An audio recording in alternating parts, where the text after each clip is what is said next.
So if you're going to bet on Pitt football in 2024, you're going to bet the over-under totals. Obviously, the numbers coming out. They've been out. Numbers will keep coming out. Numbers will change. They'll adjust over the summer, whatever it is. But there was a tweet yesterday from Brett McMurphy, who's worked for a number of outlets and now is with something Action Sports Network, I think is what it's called, which is it's a media affiliate that always cracks me up because it just makes me think of Ron Burgundy and the Action News team. It's the Action Sports Network. And maybe that's the joke. Who knows? It's hard to tell sometimes in this postmodern world that we live in. But either way, Brett McMurphy tweeted out some ACC win totals, over-unders for the 2024 season. Your Pitt Panthers checked in near the bottom of the list. What was the number that McMurphy and his Action Sports News team gave to the Panthers? And what do you think about that number? You taking the over? You taking the under? You're going to have to sit through this catchy little tune before we talk about what that number is on the Morning Pitt here on youtube.com/Panther-Lair.com.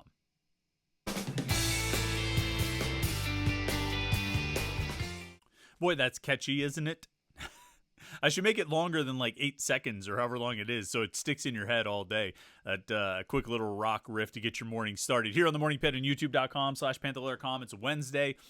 Made it to the middle of the week. We always look forward to that. I look forward to every day. I don't know what I'm talking about. Always look forward to Wednesday. Nobody looks forward to a Wednesday. It's just another day. You don't look forward to Wednesday any more than you look forward to Tuesday or Thursday. But either way, we're here on youtube.com/Panther-Lair.com talking about over-unders for the season. Of course, before we start that, I ask you to like this video and subscribe to our YouTube channel. That way you won't miss any of our Pitt video content. You won't miss these daily morning Pitt videos, and you won't miss the live stream that we do every Wednesday night. That's tonight at 8 p.m. Me and Jim Hammett get together and talk a little Pitt sports with you. I always look forward to doing that. That's always fun. I think Jim enjoys it as well. So you guys should tune in to be part of the conversation because you can do that with your comments and your questions. So subscribe and you won't miss any of it. Brett McMurphy from the Action Sports News Network tweeted out over-under win totals for the ACC teams, and your Pitt Panthers came in. How many teams are in this damn league? 9, 12, 15, 17 teams. 16, 15, 14. And Pitt came in at number 13 with an over-under of 5.5. Actually tied with Georgia Tech, so technically for 12th. With an over-under of 5.5 wins. Clemson, Florida State, Miami all at the top of the list at 9.5. Louisville, NC State with 8.5. SMU, Syracuse, UNC, and Virginia Tech all over under 7.5 wins for 2024. Cal, Duke, 6.5. Georgia Tech and Pitt, 5.5. Boston College, Virginia, Wake Forest, 4.5. And then Stanford, welcome to the ACC, you mighty Cardinal. Shine on, you crazy Cardinal. 3.5 wins over under for Stanford. Of course, I mean, a lot of these things, I mean, look, when you have a full roster back, sometimes you don't really know what a team is going to be. A lot of these teams are depending on transfer quarterbacks. They're depending on guys coming in from different schools. And, that sort of turns everything, not just quarterbacks, but transfers a lot of positions. And that kind of flips everything sort of upside down. You don't really know who they're going to be. Clemson and Florida State are at the top because, well, they're supposed to be. Miami's at the top because, well, it's Miami. And one of these years, we keep predicting over under 9.5 wins. They're going to top that number eventually. Louisville, NC State, I kind of get those. I think Louisville built itself out pretty well last year. Jeff Brom is really good, and we'll talk about him more in a second.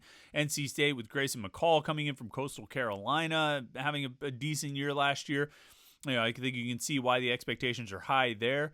SMU, I think they look like they're going to be pretty good. Syracuse and Carolina kind of counting on new quarterbacks, which is a little bit of a crapshoot to some extent. Virginia Tech over under 7.5 because the Virginia Tech, right? I mean, I'm surprised they're not getting odds on making the ACC championship game. They probably are getting odds on making the ACC championship game. And then you get down to that 6.5 range, and I think there's a lot of teams. I mean, if you look at all these, like Cal, Duke, Georgia Tech, Pitt, Boston College, Virginia, Wake Forest, to varying degrees, they're all sort of in that same range, even though they're separated by 2 wins in the over-under totals. They're all sort of right around that same area, I think. So you're getting kind of a look at, I think, it's more or less, probably teams that are going to end up in the same general range. We'll see. I'm just looking at my list here. I was making kind of looking at the teams that Pitt is going to face this year. Oh, I see where I messed up. I got mixed up there. I had Duke on my list, but they're not playing Duke. They're playing SMU. So you throw that in there. But let's get back to the point here. Got distracted by looking down at my paper. Pitt over under 5.5. It's not a great total. It's not exactly an encouraging total to see. And it's the lowest over under Pitt has had entering the season. I kind of look back, since Narduzzi arrived. And I mostly just went by, I think I found links on like CBS Sports website, and they were largely going by Caesars. But you find an over under from somewhere in Vegas and you're pretty much okay. The lowest over under preseason total of the Pat Narduzzi era was 5.5, which matches this year.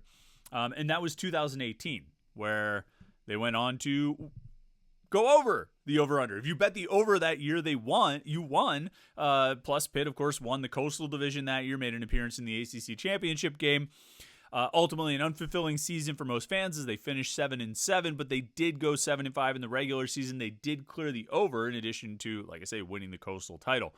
It's interesting to look back and see that they were over under 5.5 heading into 2018.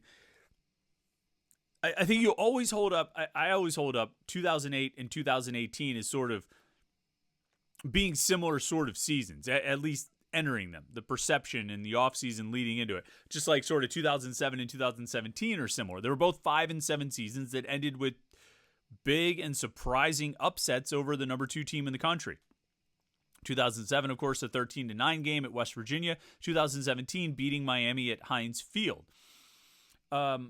Coming out of 2007, there was a lot of hype and a lot of excitement and a lot of expectations. I imagine if we went back and found the over-under totals, they would be higher than 5.5.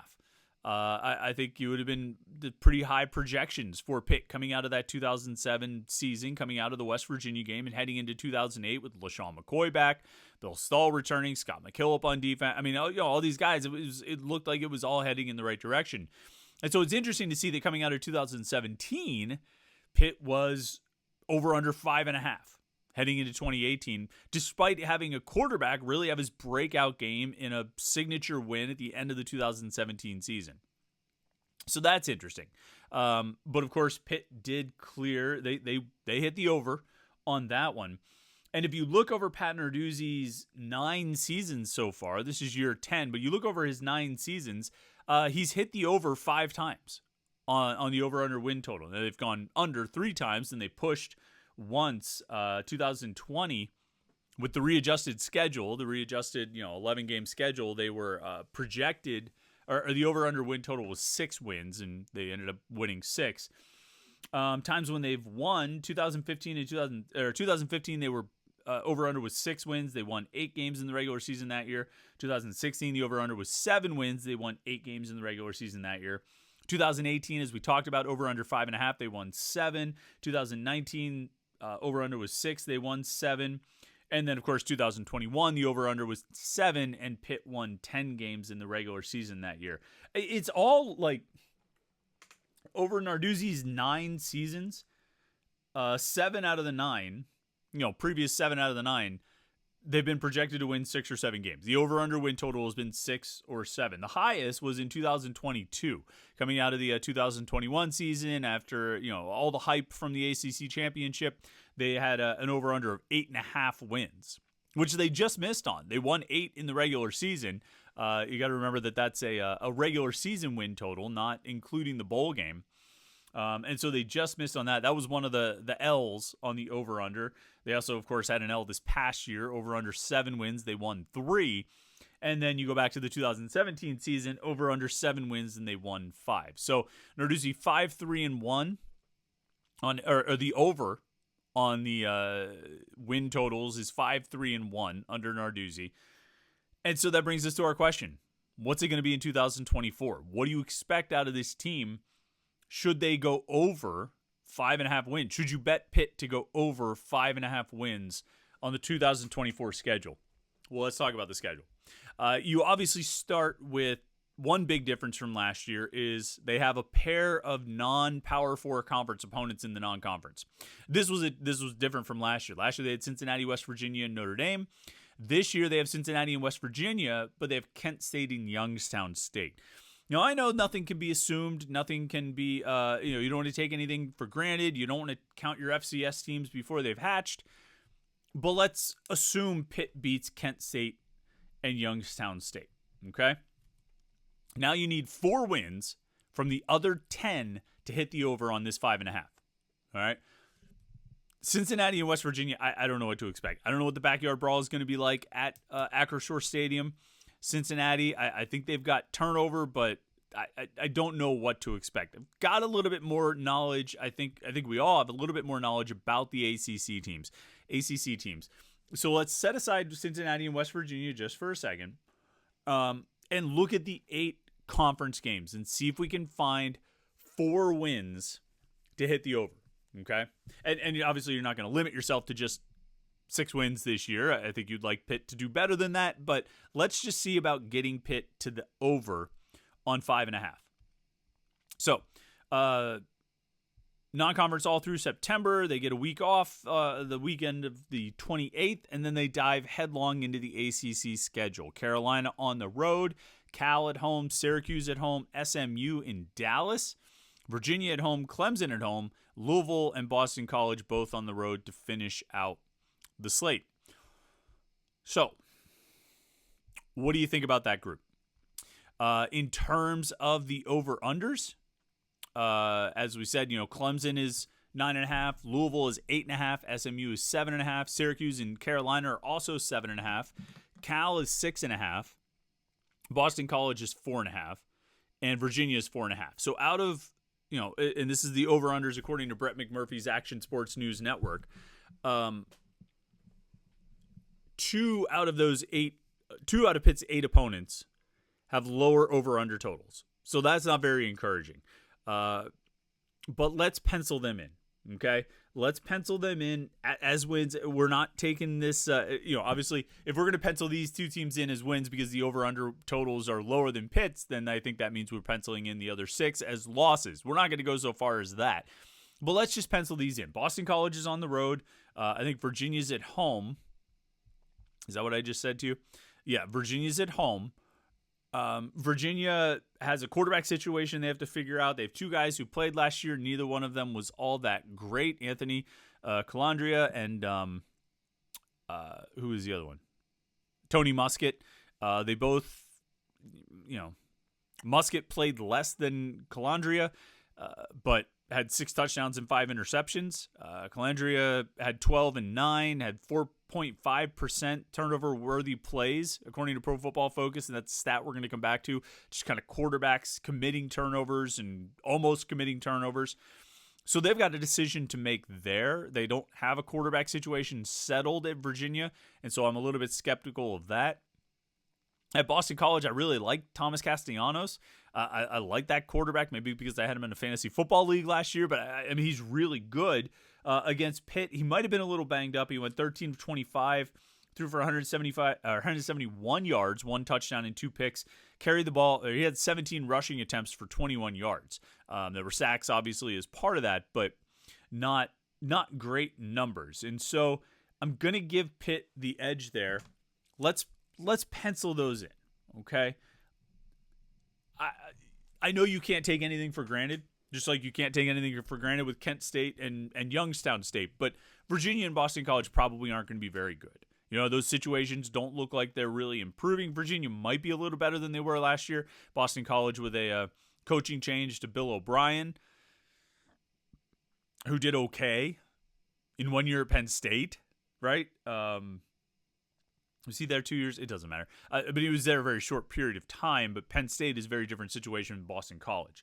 Let's pencil those in. Okay, I think we can assume those wins. All right, and I know there's certainly there are certainly Pitt fans out there who are saying you can't assume any wins, and you're right, you can't. But let's assume that the quarterback play is not the worst in the ACC for Pitt. Let's assume it's just average, and I think with just average quarterback play, because they got average quarterback play last year against Boston College, and they won that game. So I think average quarterback play can help win the game. Fun side note, as I was researching some different things, actually, as I was researching about Duke's quarterbacks, I was reading and reminding myself of the Pitt-Duke game last year, that Nate Yarnell, late in the second quarter, led a 93-yard touchdown drive, or like midway through the second quarter at some point. On Pitt's next possession, they punted a 15-yard punt and gave Duke the ball at the 25. Duke scored, I think, to tie the score right before halftime on that short field. That's just what kind of season it was for Pitt last year. But I digress. Average quarterback play should beat Virginia and Boston College. So we've talked ourselves, I mean, maybe I haven't been all that convincing, but we've talked ourselves into 4 wins right here. Kent State, Boston College, Kent State, Youngstown State, Virginia, and Boston College. Okay? That leaves 6 other ACC teams, plus West Virginia and Cincinnati. But let's just talk about the ACC for a second. Okay? Let's look at some of these other opponents that Pitt is going to face and what we think about Pitt's chances. Okay, so they start ACC play by going to Carolina. Carolina also dealing with a little bit of quarterback uncertainty in the aftermath. After the Drake May era, Max Johnson, Connor Harrell, Jacoby Criswell, the transfer from Arkansas, seems like it's going to be Johnson. They're not really sure. Quarterback uncertainty is a bit of a red flag for me. I don't know if they're going to have another generational type of player like Drake May, but this game's also in Chapel Hill. And that can be a tough place to win for a lot of reasons. I think as Pitt has found. I don't think Pitt has won down there, have they?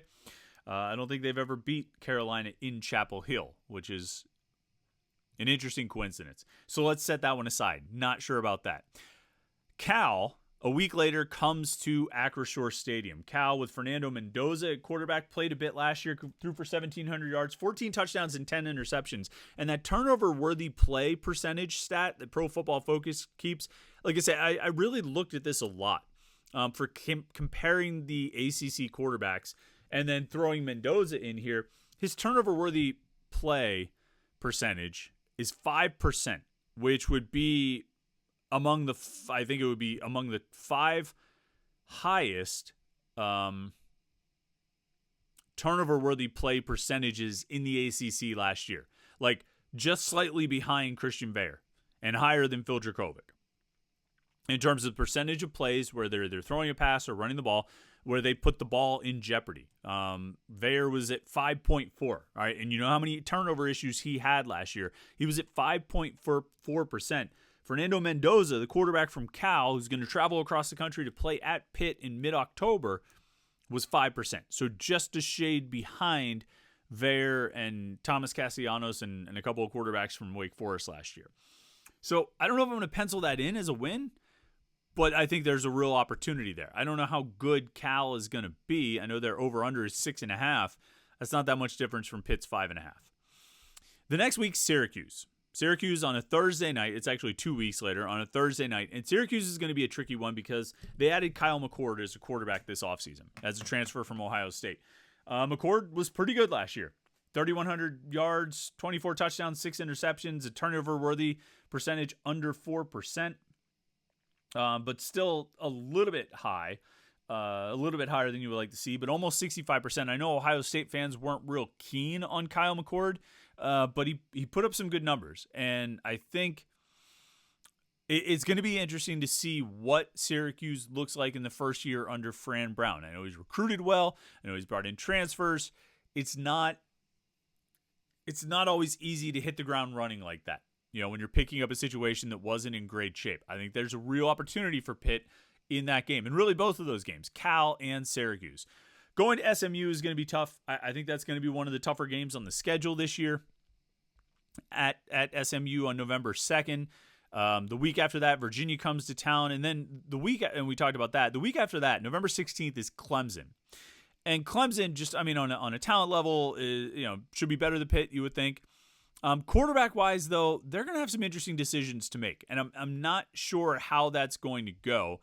And I think if Clemson ends up in sort of a rock fight with Pitt, where neither offense is playing very well and the defenses are just kind of controlling, that leaves the door open for a possibility. We're not going to count that as a win, but that leaves the door open. I don't know. I could see Clemson taking a major step back this year, even more than they've taken in recent years. We'll see how that goes. Penultimate game of the season, Pitt goes to Louisville. Louisville added Tyler Shugg, quarterback transfer, previously at Oregon, previously at Texas Tech. Over the course of his career, he's thrown for 4,500 yards, 36 touchdowns, 17 interceptions, just a shade under 4% on the turnover-worthy plays. Shugg has never really caught on, but he had a big performance in the spring game, and he's playing for Jeff Brom. And Jeff Brom, to me, is just one of those coaches that, I mean, he's just good. He's just really good, and he's really good with offense, and he's really good with quarterbacks. You saw the success that Louisville had last year, and I'm not going to bet against Jeff Brom. I think that's going to be a really tough game. I think it's going to be a really tough game, particularly on the road. So I don't know about that one. And then they close the season at Boston College. So I think, when you're looking for your opportunities to get 2 more wins to clear the over-under, right? I mean, we're just talking about the bare minimum of getting to 6 wins, getting back to a bowl, clear, the over-hitting on 5.5.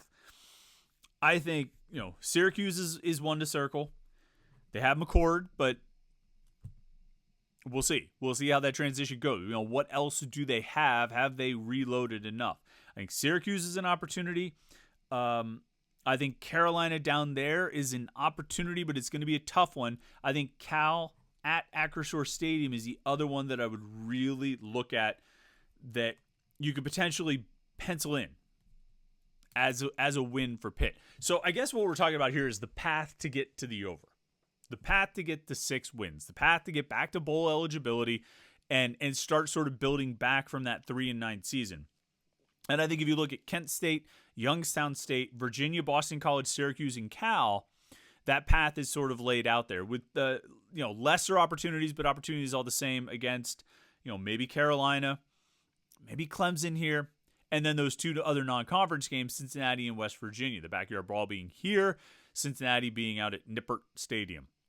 So there are opportunities there. Betting advice, I'm the worst person to offer it, but I think with average quarterback play, this team should win 6 games.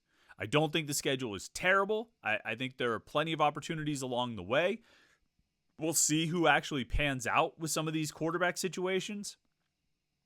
But I think the over should hit on this one. I think they should be able to get at least 6 wins and again, start building back from last year's debacle. How far over 6 wins, I'm not really sure. I'm not gonna go any further than that. But if it ends up being 6.5, if they somehow move the over under to 6.5, I will refrain from giving my advice because I'm not really sure how far to push it beyond 6 wins. But I do think they should be able to get to that number. So we'll see. Keep an eye on it. Let me know when you're in the comments and on the message boards at Panther-Lair.com what you think of over under 5.5. Whether you think that's too high, too low, whether you think Pitt will clear it, what you would bet if you had $100 of someone else's money, what would you put it on?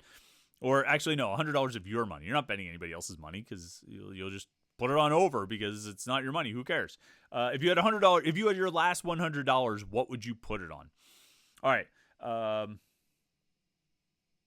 Yeah, I think that's an interesting number for Pitt for sure, and I think the schedule is very interesting as well. All right, don't forget to like this video and subscribe to our YouTube channel, youtube.com/Panther-Lair.com, so you get all of our Pitt sports news, all of our Pitt videos.